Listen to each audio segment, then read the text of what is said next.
प्रभु यीशु मसीह के मुर्दों में से जी उठने की आपको मुबारकबाद हो। आज हम बात करेंगे प्रभु यीशु मसीह ने मुर्दों में से जीवित होकर अपने लोगों को कुछ जिम्मेदारियां दी हैं। क्या वो जिम्मेदारियां आज मसीही लोग निभा रहे हैं या नहीं?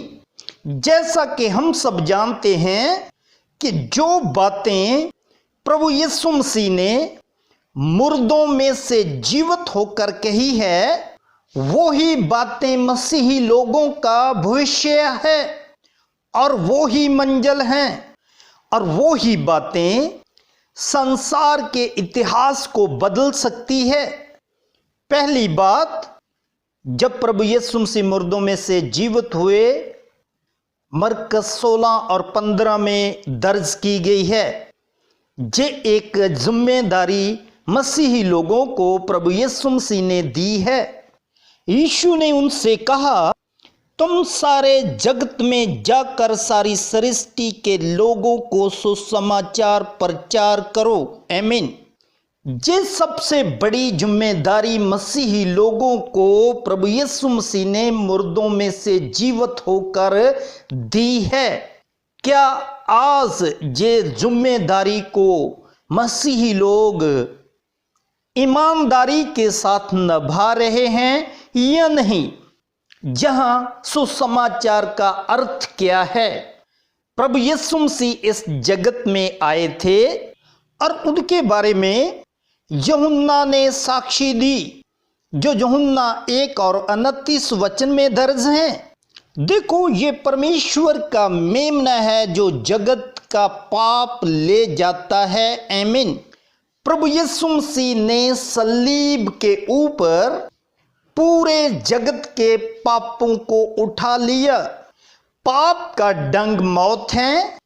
रोमिया 6:23 में लिखा है, पाप की मजदूरी मौत है और सलीबी मौत के द्वारा प्रभु यीशु मसीह ने पूरे जगत के पाप को उठा लिया। यही खुशी की खबर हर एक के लिए है कि उनके पाप उठाए जा चुके हैं। पाप का फल बीमारी होता है। जब कोई भी इस बात को स्वीकार करता है कि प्रभु यीशु मसीह ने मेरे पापों को उठा लिया, वो तुरंत चंगा होना शुरू हो जाता है। और मौत का अर्थ होता है परमेश्वर से जुदाई।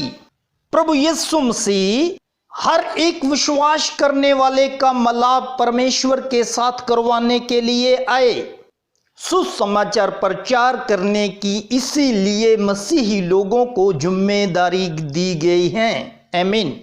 दूसरी बात, प्रभु यीशु मसीह मुर्दों में से जीवित होकर जब स्वर्ग की ओर जाने वाले ही थे, तो प्रेरितों के काम 1:8 में प्रभु यीशु मसीह ने कहा, जब पवित्र आत्मा तुम पर आएगा तब तुम समर्था पाओगे और पृथ्वी की शोर तक मेरे गवाह होंगे।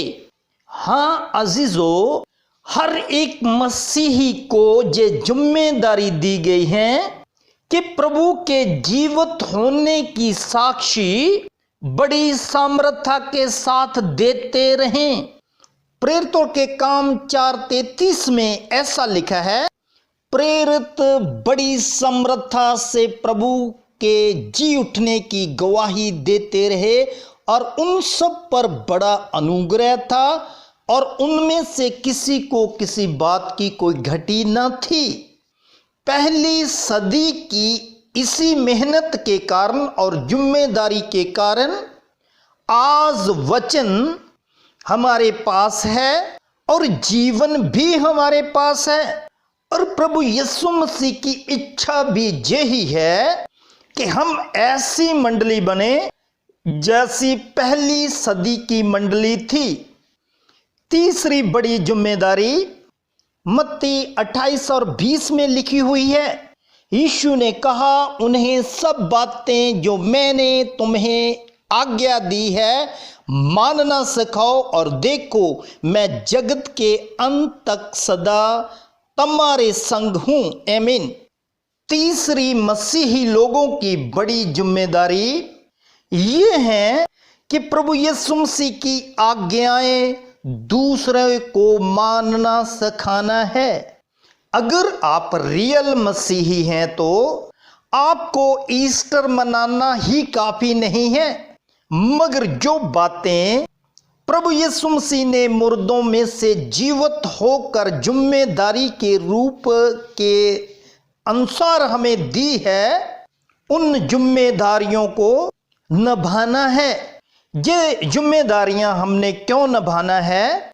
परमेश्वर पिता की इस संसार के लिए एक इच्छा है। परमेश्वर एक कौम को चाहते हैं। उस कौम की तैयारी के लिए प्रभु यीशु मसीह ने जिम्मेदारी दी है, ताकि इस जिम्मेदारी को मसीही लोग लगातार निभाते रहें। इस बात को तीतस 2:14 में लिखा गया है कि परमेश्वर अपने लिए एक ऐसी जाति बना ले जो भले कामों में तैयार रहें।